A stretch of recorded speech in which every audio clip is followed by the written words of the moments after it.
예루살렘 성을 건축하기 시작했습니다. 그래서 이제 그 35군데로 나눠가지고 집안별로 또는 이제 직종별로 이렇게 성을 쌓기 시작해서 대략 절반 정도가 쌓여진 거죠.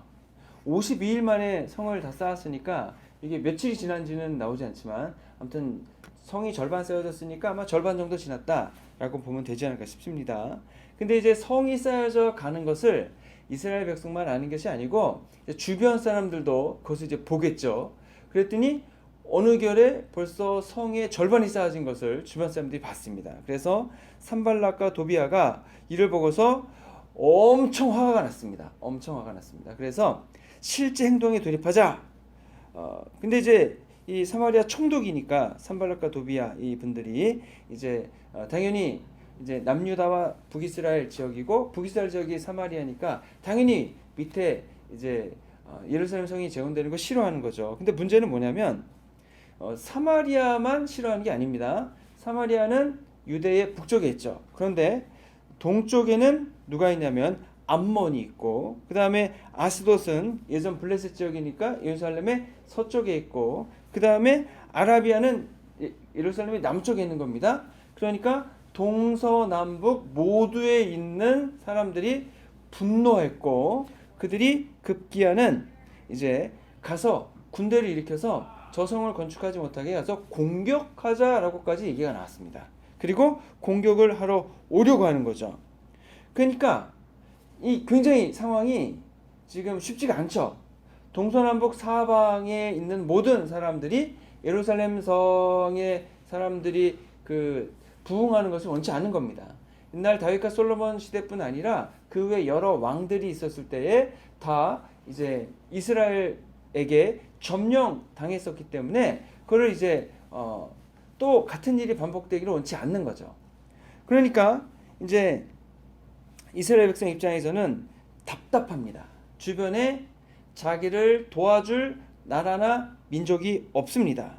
그리고 동서남북 각지에서 한꺼번에 성을 공격해 왔을 때 방어하기는 쉽지 않습니다. 물론 절반 정도 지어졌으니까 아예 방어하지 못하겠지만 완성된 것도 아니고, 그리고 완성됐다 하더라도 그 사방이 몰려와서 공격을 하면 또 쉽지가 않은 거죠. 물론 느헤미야가 이제 왕의 신임을 받고 총독의 지위로 왔지만 왕은 1500km 대략 떨어진 곳에 있습니다. 당장 도움이 안 되는 거죠. 당장 위기가 발생했을 때에 아무도 도와줄 수 없으니까 자기 스스로 힘으로 써야 되는데 그 힘은 너무나도 미약한 겁니다. 그래서 이때 느헤미야는 어떻게 했는가 봤더니 느헤미야는 두 가지 대처를 하는 것을 알 수 있습니다. 첫 번째 대처는 하나님께 기도하는 것입니다. 그리고 두 번째는 무엇이냐면 이제 파수꾼을 도와서 주야로 방비하게 하는 겁니다. 그래서 우리가 이 느헤미야의 대처를 통해서 우리도 같은 대처를 할 수 있겠구나라고 싶은 거죠. 사실 우리도 이렇게 우리의 힘과 능력으로 감당이 되는 일들이면 좋지만 감당이 되지 않는 일들이 있다는 겁니다. 그건 뭐 우리가 힘으로도 안 되고 능으로도 안 되는 거죠. 우리가 탈퇴했을 때도 이제 고민한 것 중에 하나가 예배 장소였잖아요. 그럼 우리가 예배 장소를 놓고서 거기를 비워줘야 되면은 어디에 가서 뭘 할 것인가 이런 이제 고민이 이제 되는 거죠. 근데 그게 저희 사는 데는 좀 특별해가지고 뭐 상가 건물도 별로 없고 또 상가는 또 교회에 다 가보니까 렌트 안 해준다고, 그 다음에 오피스 건물 자체가 없습니다. 여기다 집들만 다 있어가지고 교회 몇 개는 집들밖에 없어가지고 이 교회를 구할 수가 없는 거죠, 장소를. 그랬을 때 저희도 똑같은 이제 어려움 있을 때에 어떻게 했냐면 저희도 비슷하게 했죠. 이제 느헤미야가 한 것을 이제 저희가 따라하는 거죠. 느헤미야는 어떻게 했냐면 하나님께 상황을 말씀드리고 도와주십시오라고 간청하는 겁니다. 왜냐하면 우리 힘과 능력으로 안 되니까. 이스라엘 백성이 많지도 않고 예루살렘 성 거기에 있는 사람들만 있으니까 이제 방어하기가 불가능한 겁니다. 그렇기 때문에 하나님께서 주권적으로 도와주셔야 한다라고 간구하지 않을 수 없는 거죠. 그리고 두 번째라는 이유는 뭐냐면 느헤미야 입장에서 이스라엘 백성 입장에서 할 수 있는 최선의 준비를 합니다. 그래서 모든 집안 사람들을 모아놓습니다. 그리고 창과 칼과 활을 들게 하죠. 여지껏은 무엇을 했습니까? 나무를 잘라서 돌을 쌓고 성을 지었던 사람들인데 그것을 놓고서 지금 뭘 하고 있습니까? 싸울 준비를 하고 있다는 거죠. 싸울 준비. 싸우면은 지겠습니까? 이기겠습니까? 당연히 지겠죠. 왜냐하면 네 곳에서 모인 사람들과 싸워서 승산이 없죠. 하지만 하는 데까지는 최선을 다해 하는 겁니다. 싸우는 데까지는 싸워야 되는 거죠. 그래서 우리가 하나님께서 우리에게 동일하게 역사하시는 거죠. 하나님이 우리에게 오셔서 기도에 응답을 해주시는 데까지는 시간이 걸릴 수 있습니다. 하나님께서 사람을 움직이시고 환경을 바꾸시고 그렇게 하시기 위해서는 과정이 필요하고 시간이 필요하기 때문에 그 기간 동안에는 우리가 할 수 있는 최선의 일을 우리가 해 나가는 거죠. 기도했으니까 하나님이 다 해주실 거야. 그리고 아무것도 안 하는 게 아닙니다. 그냥 기다리기만 하면 되는 것이 아닙니다.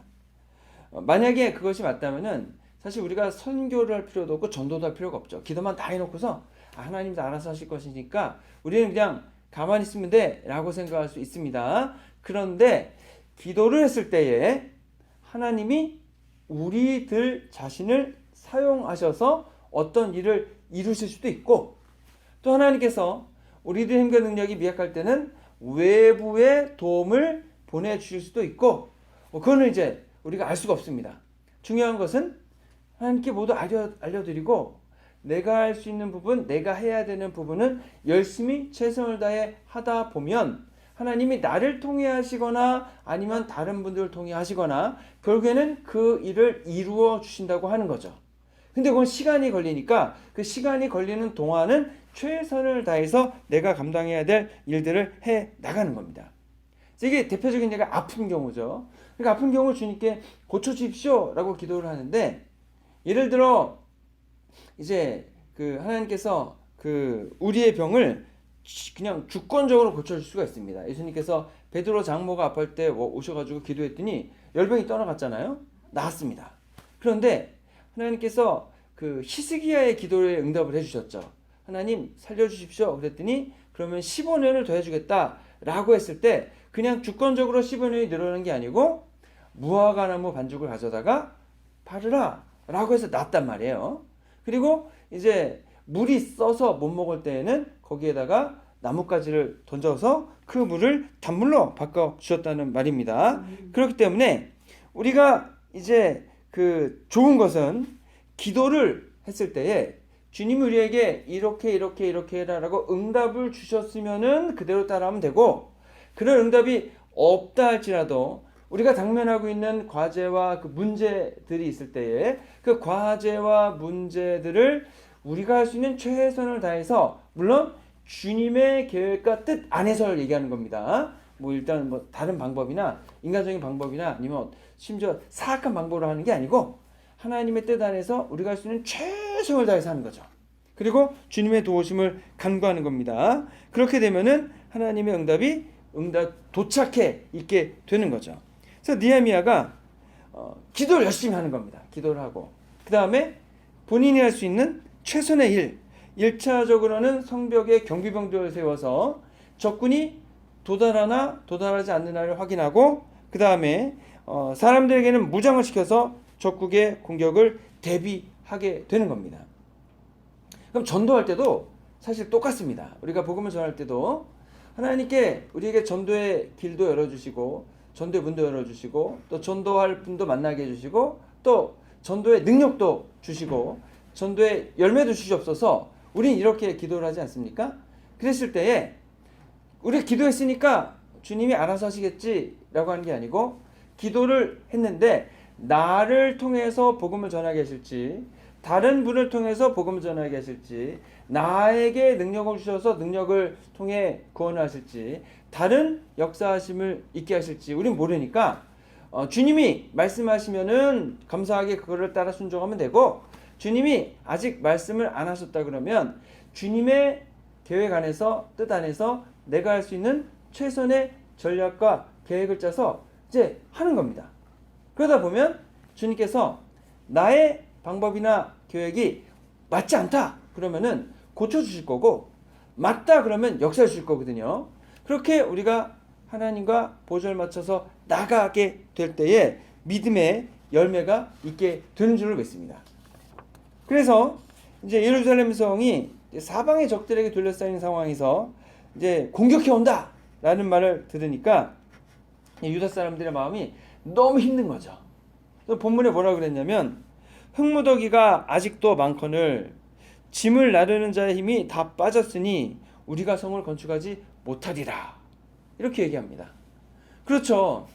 주변에 있는 나라들이 다 일어서서 공격해 오면은 이거는 뭐 막기가 여간 어려운 게 아닙니다. 더군다나 이 느헤미야는 사실 왕의 관원이었죠. 그래서 고위직에 있다가 모든 권한을 가지고 온 사람입니다. 근데 그 땅에 살던 유대인들하고는 상황이 좀 다르죠. 근데 그 땅의 유대인들은 이미 지난 거의 100여 년 동안 주변 나라의 압제를 받으면서 살아왔던 사람들입니다.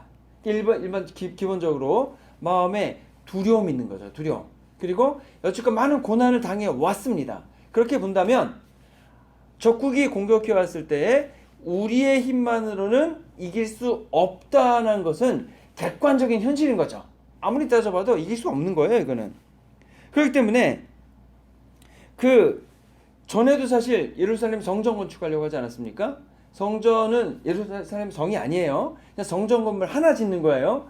그것도 반대해가지고 얼마나 고생했습니까? 얼마나 오랫동안 중단돼 있었습니까? 그것도 진다 그러니까 벌떼처럼 일어나가지고 막 상소문을 올리고 와서 위협을 하고, 그래서 결국 성전 공사가 중단됐단 말이에요. 근데 이번에는 그 정도가 아닙니다. 이번에는 뭐예요? 군대를 가지고 와서 군인들이 와서 공격하겠다는 거거든요. 이게 간단하지 않은 겁니다. 그러면 또 이제 뭐라고 얘기했냐면, 주변에 사는 유대인들 있잖아요. 물론 예루살렘 성을 재건하려는 유대인들이 있습니다. 그런데 각지에 흩어져 있는 유대인들도 있거든요. 그 유대인들이 뭐라 그랬냐면, 아무래도 그 성이 공격당할 것 같으니까 너네의 안전을 위해서는 우리한테로 와라. 그래서 그 위기를 피해야 될 거 아니냐, 10번이나 그랬다는 겁니다. 10번이나. 그럼 이 상황이 엄청 위급한 상황이 되는 거죠. 그러면은 어떻게 할 것이냐 라고 하는 겁니다. 굉장히 마음이 심란한 거죠. 그래서 본문 13절에 보면 느헤미야가 이제 적의 공격이 임박한 것을 알고서 다음 단계의 조치를 취합니다. 그것은 뭐냐면, 이미 성벽이 절반 정도 쌓여져 있으니까 이제 그 성벽을 기반으로 해서 방어 계획을 세우는 거죠. 그래서 거기 있는 사람들에게 칼과 창과 활을 가지고 성벽 뒤에 있는 넓은 곳에 있게 하는 겁니다. 그래서 경비병을, 보초병을 세워가지고 적군이 공격해 오나 오지 않는 날을 보는 거죠. 그러면서 즉각 응전태세를 갖추도록 했습니다. 물론 싸워서 이기느냐 지느냐 그게 중요한 게 아닙니다. 지금은 우리가 할 수 있는 최선의 준비를 하는 거죠. 우리가 할 수 있는 최대한의 노력을 하는 겁니다. 그러면서 저들을 두려워하지 말아라. 지극히 크고 두려우신 주님을 기억해라. 이 얘기는 뭐냐면, 주변에 있는 나라들을 두려워하지 말고 하나님을 두려워하라, 이 얘기를 하는 겁니다. 그러면 여러분, 대적들을 두려워해야 할까요? 하나님을 두려워해야 할까요? 둘 다 두렵죠 뭐. 적국이 공격하기도 두렵고 하나님의 또 저기에도 두려운데, 그러면 이제 어느 분을 더 두려워해야 되느냐 라고 했을 때는 말씀하신 대로 하나님을 더 두려워해야 되는 거죠. 왜냐하면 여러분, 성을 쌓도록 인도해 주시는 분은 하나님입니다. 그러면 하나님의 뜻을 어기는 경우가 더 심각한 문제가 된다는 말이에요. 왜 그러냐면, 원래 예루살렘 성은 있던 곳입니다. 예루살렘 성을 다윗이 이제 그 성을 아주 견고하게, 있던 성을 아주 견고하게 해가지고 수도로 삼았죠. 그리고 여러 왕들이 그 성을 보강하고 보강해서 강력한 성으로 만들었습니다. 그런데 원래 있던 강력한 성도 하나님을 따르지 않았을 때 그 성이 어떻게 됐습니까? 다 파괴됐었죠. 나라를 망했죠. 불순종하고 우상 숭배하니까 이미 있던 강력한 성도 파괴돼서 아무것도 남지 않았다는 거예요. 그러면 지금 성을 절반 정도 졌습니다. 그러면 하나님을 따르지 않고 하나님을 원하시는 일을 하지 않았을 때에 절반 지은 성이 의미가 있겠습니까? 없겠습니까? 이미 다 완성된 성도 다 무너졌는데 절반 지은 성이 무슨 의미가 있겠냐고 하는 거죠. 그랬을 때에 하나님께서 성을 건축하라 라고 하는 이유는 무엇입니까? 그 성이 있을 때에 예루살렘 성전을 더 잘 보호하게 되는 거죠. 그리고 그 성을 중심으로 유대인들이 똘똘 뭉쳐서 주변 나라의 간섭이나 공격에서 안전하게 되었을 때에 하나님만 믿는 믿음을 세워나가는데, 이제는 국가 단위의 성 단위의 공동체 나라의 믿음을 세워갈 수 있게 되는 겁니다. 그것은 철저하게 하나님 중심의 믿음과 신앙을 의미하게 되는 거죠. 근데 만약에 다른 민족들이 압박해 온다 그래서 하나님은 그냥 다 팽개쳐 버리고 지금의 위기와 위협에서 벗어나야 된다 라고 해가지고 성 짓기를 중단하고 포기한다면 여러분 그게 무슨 의미가 있겠냐고 하는 거죠. 그래서 하나님의 뜻을 거부하고 하나님이 원하시는 일을 하지 않는다면 그 성을 다 짓는다고 해도 여러분 아무 소용이 없습니다. 성이 아무리 튼튼한들 그 성을 하나님께서 복을 주실 리가 없다는 거죠. 그래서 성을 건축하는 것보다 더 중요한 것은 무엇이냐면 하나님을 두려워하고 하나님을 잘 섬기고 하나님의 뜻을 이루어가는 겁니다. 그래서 기억해야 합니다. 하나님은 지극히 크시고 두려우신 분이라는 것, 어미하신 분이라는 것, 그걸 기억해야 하는 거죠. 하나님이 능력의 근원이십니다. 백성들을 지켜주시고 도와주실 것이라고 하는 거죠. 적군을 두려워할 필요가 없습니다. 왜냐하면 그 적군들보다 하나님이 더 크신 분이기 때문에 그런 거죠.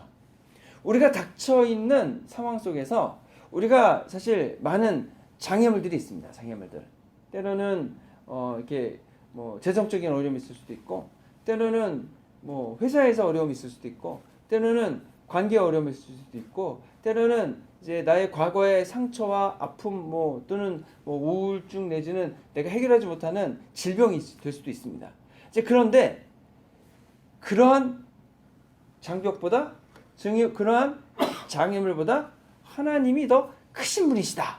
이제 이거를 우리가 기억해야 한다고 하는 거죠. 그래서 우리가 크고 두려우신 주님을 기억하면 그 능력의 하나님께서 저희들을 지켜주시고 그 크시고 두려우신 능력을 저희를 지켜주시는데 사용해 주실 것이라고 하는 거죠. 그렇기 때문에 우리는 대적들이 또는 우리 장애물들이 아무리 크고 불가능한 일이 있다 할지라도 전능하신 하나님을 바라보고 하나님의 뜻을 따라 살아가는 겁니다. 분명 예루살렘 성의 재건은 하나님이 원하신 일입니다. 하나님이 그 성의 재건을 느헤미야와 이스라엘 사람들 통해서 지금 성을 쌓아가고 계시다고 하는 거죠. 그러면 전능하신 하나님께서 그 강력하고 크신 능력을 이 성을 쌓는 데에 쓰실 것이라는 것을 우리는 알 수 있습니다. 그러면 주님께 기도했을 때 반드시 하나님께서 지켜주시고 도와주실 것이다. 이것을 확신할 수 있다고 하는 겁니다.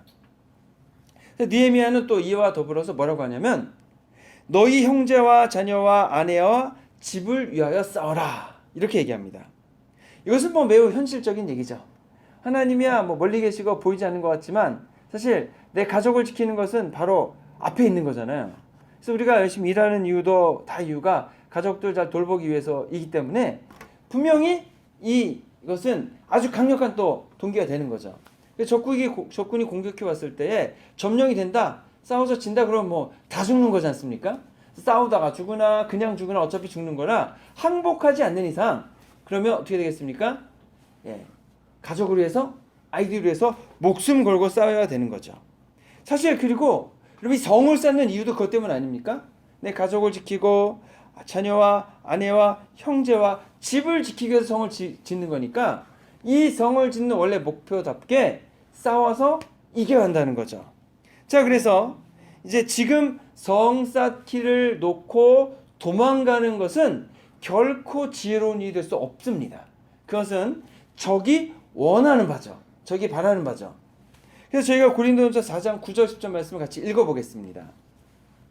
우리가 사방으로 우겨쌈을 당하여도 쌓이지 아니하며 답답한 일을 당하여도 낙심하지 아니하며 박해를 받아도 버림받지 아니하며 거꾸로 때림을 당하여도 망하지 아니하고 우리가 항상 예수의 죽음을 몸에 짊어짐은 예수의 생명이 또한 우리 몸에 나타나게 하려 함이라.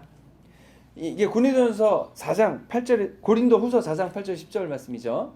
자, 그런데 우리는 어떤 걸 기대하냐면 우리는 아예 주님이 미리미리 보호해 주셔서 우겨쌈도 없길 바랍니다. 또 뭐가 없기를 바라요? 답답한 일이나 낙심할 일이 아예 안 생기길 바랍니다. 그리고 버림받지 않길 바라죠. 그런데 현실은 어떠냐면 그런 일들이 있습니다. 우리 믿는 사람들에게도. 예. 믿는 사람들도 답답하고 또 어려운 일이 생기고 둘러싸이기도 하고 우겨쌈을 당하는 거죠. 그런데 믿는 자와 믿지 않는 자의 차이는 뭐냐면 똑같이 이런 일들이 생깁니다. 뭐 힘이 많은 권력이 많은 분은 그 또 큰 권력적인 면에서 그런 어려움이 생기고 힘이 없는 분은 또 힘이 없는 상황에서 그런 일이 생기고 그래서 이런 어려움이 없는 사람은 한 명도 없어요. 다 있어요. 다 있어요. 그런데 믿는 분과 믿지 않는 분의 차이는 뭐냐면 믿지 않는 분은 내 힘과 능력으로만 이것을 다 감당해야 돼요. 우겨쌈을 당했을 때 무슨 힘으로 풀어요? 내 힘으로 풀어야 되고 또 낙심할 일이 생겼을 때 무슨 힘으로 그걸 이겨내게 낙심해서 일어납니까? 내 스스로 그걸 찾아가야 돼. 수양을 하든 아니면은 뭐 마음 뭐 명상을 하든 아니면 누구의 도움을 받든 내 힘으로 해야 돼요. 근데 하나님 믿는 사람들은 어떤 일이 있느냐? 똑같이 우겨쌈을 당하고 똑같이 마음이 이제 낙심했다 할지라도 하나님이 도와주신다는 거죠. 하나님이 마음을 위로해 주시고 격려해 주시고 힘을 주셔서 낙심해서 일어날 수 있게 해주시고 우겨쌈을 당했지만 그것을 돌파해서 뚫고 나갈 수 있는 힘을 내 힘과 능력도 다 준비하지만 하나님이 힘과 능력을 주셔서 그것을 돌파해 나가게 된다고 하는 겁니다. 사도 바울이 사실 여러분 전도하는 가운데 얼마나 많은 고난을 당했습니까? 뭐 파선을 3번 당하고 매일 40에 하나 감한매를 여러 번 받고 뭐 굶고 뭐 추위했던 것은 부지기 쓰고 사도 바울에게 그런 일이 아예 안 생긴 게 아닙니다. 자, 그럼 우리가 전도할 때에 여러분 우리가 안 믿는 분을 만났을 때 복음을 전하면은 우리가 갔을 때 아이고 오십시오. 내게 말씀을 전해 주십시오. 내가 듣자마자 바로 믿겠습니다. 아멘할 준비가 다 됐으니까 오십시오. 그런 분이 있을까요, 없을까요? 그런 분은 한 명도 없어요. 왜냐면 그런 분이 이미 교회 다 다니고 계세요. 예. 그러면은 우리가 찾아갔을 때 이제 그분들이 반응이 뭐냐면, 어유 왜 왔냐고, 나한테 교회 얘기할 거면은 한 마디도 하지 뭐 빨리 가라고, 뭐 그렇게 얘기하고 예수 믿는다 그러면 이 예수쟁이하고 눈빛이 달라지고 막 경멸하는 눈초리를 쳐다보고 막 그럴 거거든요. 자, 그러면 우리가 그런 일이 아예 안 생기기를 바라지만 그런 일은 생기게 되어 있습니다. 그러면은 어떻게 하느냐? 예, 포기하고 낙심하고 아예 하지 말아야지 라고 할 것이 아니고 우리 기도하는 거죠. 주님 도와주십시오. 낙심하고 또 가서 이제 그러면 이제 상처도 받을 것 같고 또 괜히 관계는 지금은 예수 믿는 거 모르니까 좋은 관계인데 내가 예수 믿는다 그러면은 저분이 나를 예수장이라고 따돌리고 아예 안 보면은 괜히 지금 있는 관계도 깨질 것 같고 또 나도 잘 못 믿는데 다른 사람 믿으라고 하기도 애매하고 너나 잘 믿어라 그러면 또 할 말이 없고 그러니까 주님 안 하는 게 낫지 않겠습니까? 뭐 이렇게 생각하면서 조용히 그만두는 거죠. 뭐 그럴 수 있는데 그게 아니라는 겁니다. 어떻게 해야 되느냐? 뭐 욕도 먹을 수 있고 또 거부를 당할 수 있고 그다음에 너나 잘 믿으라는 말을 들을 수 있어요. 그럼에도 불구하고 복음을 전해 가는 거죠. 예, 그냥 가는 겁니다. 주님이 원하시는 일이니까 그냥 하는 거죠. 주님이 원하시는 믿음의 일을 하기 위해서 때로는 곤란도 당하고 때로는 욕도 먹고 때로는 속상한 일도 있지만 거기서 멈추거나 끝나지 않는다는 겁니다. 주님이 원하시는 일이고 주님이 그분을 구원하기 원하시기 때문에 그분에게 역사해 주실 거라는 거죠. 역사해 주실 거라는 거죠. 포기하지 말고 기도하고 기다리고 인내하면서 선한 일을 많이 베풀다 보면은 결국 그분들의 마음이 감화 감동이 될 날이 오게 될 겁니다. 그때까지 우리가 낙심하지 말고 계속해서 접촉하게 되면은 어느 날 그분이 마음을 열 날이 오게 될 거라는 거죠. 그때까지 우리가 나아가야 됩니다. 그래서 예수의 생명이 우리 몸에 나타내게 함이라, 예수의 죽음을 그러기 위해서 먼저 우리 몸에 지고 가야 된다는 거죠. 예수의 죽음을. 그러다 보면 예수의 생명이 우리 몸에 나타나게 될 것이기 때문에 하나님께서 우리에게 더 큰 복과 은혜를 나눠주시게 된다라고 하는 거죠.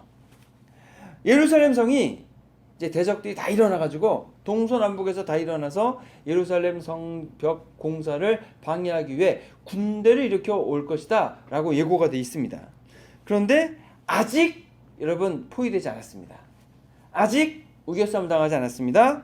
아직 공격받지 않았다고 하는 거죠.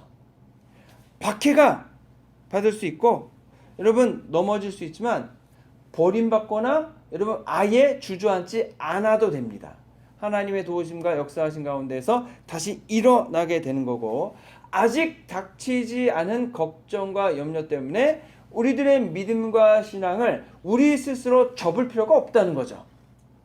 그러면 우리는 지리짐작하지 말고 우리가 미래에 있을 위기와 위협 때문에 여러분 낙심하거나 좌절하지 말고 있는 상황 속에서 최선을 다해서 부딪혀 가는 거죠. 근데 나 혼자 부딪혀 가는 게 아니고 기도하면서 하나님 손을 잡고 함께 그 앞을 향해 나아가면은 우겨쌈이나 낙심함이나 그런 것들이 하나도 문제가 안 될 때가 온다고 하는 겁니다. 그리고 결국에는 선한 믿음의 열매를 맺게 된다고 하는 거죠. 우리가 예수 그리스도의 생명을 가지고 나아가면은 예수 그리스도의 권한과 능력이 우리의 삶 속에 드러나게 되어 있습니다. 그러면 악한 영들은 떠나가고 주님이 원하시는 믿음의 역사하심이 반드시 있게 될 것입니다. 그러니 지리짐작하지도 마시고 포기하지도 마시고 끝까지 희망과 용기를 잃지 마시고 계속해서 해야 될 믿음의 일들을 감당해 가심을 통해서 많은 믿음의 열매 맺어가는 저 여러분 되시기를 주님의 이름으로 축원합니다. 네, 기도하겠습니다. 주님, 저희들 지켜주시고 도와주시옵소서. 우겨쌈을 당하여도 쌓이지 않게 하시고 답답한 일을 당하여도 낙심하지 않게 하시고 박해를 받아도 버림받지 않게 하시고 거꾸로 뜨림을 당하여도 망하지 않게 하여 주옵소서.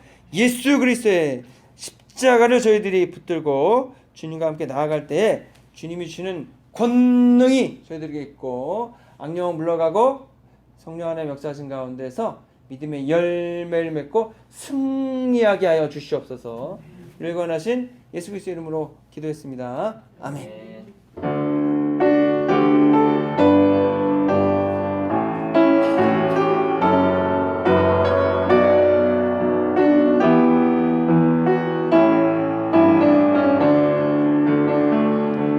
감사해요. 깨닫지 못했었는데 내가 얼마나 소중한 존재라는 걸, 태초부터 지금까지 하나님의 사랑은 항상 날 향하고 있었다는 걸 고마워요. 그 사랑을 가르쳐준 당신께, 주께서 허락하신 당신께 그리스도의 사랑으로 더욱 섬기며 이제 나도 세상에 전하리라. 당신은 사랑받기 위해 그리고 그 사랑 전하기 위해 주께서 택하시고 이 땅에 심으셨네. 또 하나의 열매를 바라시며 감사해요. 깨닫지 못했었는데 내가 얼마나 소중한 존재라는 걸, 태초부터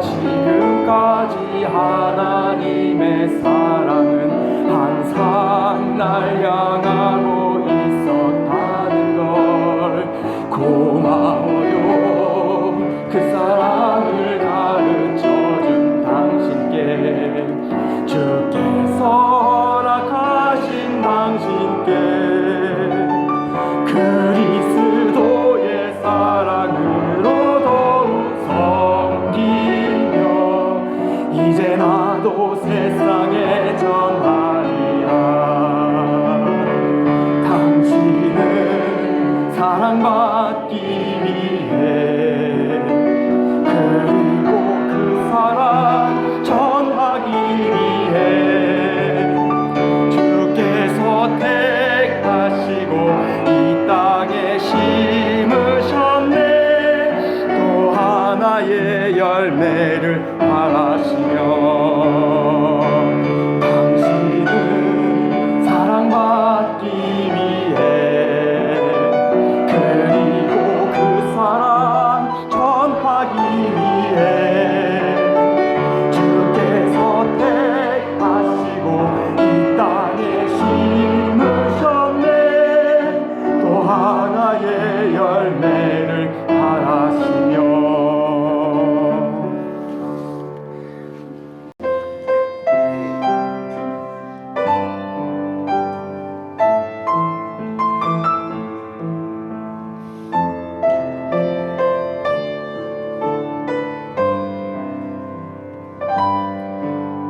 고달픈 삶의 은혜도 무뎌지고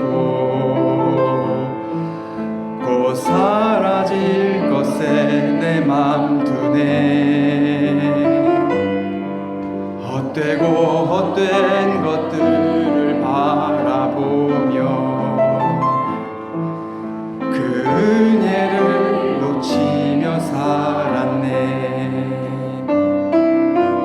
주어진 삶을 묵묵히 살아가며 날 붙드신 주 예수를 보내. 사망 가운데 놓여진 나의 삶을 날 건지신 그 이름 예수. 나의 한숨을 바꾸셨네. 주를 향한 노래로 소망의 노래로 나의 눈물을 거두신 주 예수 이름 안에 살게 하소서. 주어진 삶을 묵묵히 살아가며 날 붙드신 주 예수를 보내. 사망 가운데 놓여진 나의 삶을 날 건지신 그 이름 예수. 나의 한숨을 바꾸셨네.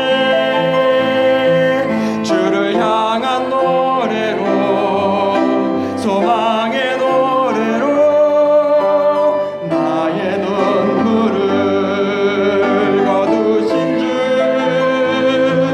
예수 이름 안에 살게 하소서.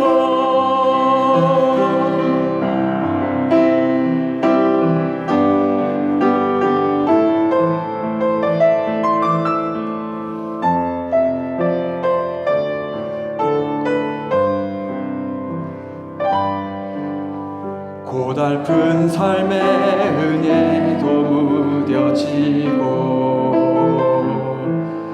곧 사라질 것에 내 맘 두네. 헛되고 헛된 것들을 바라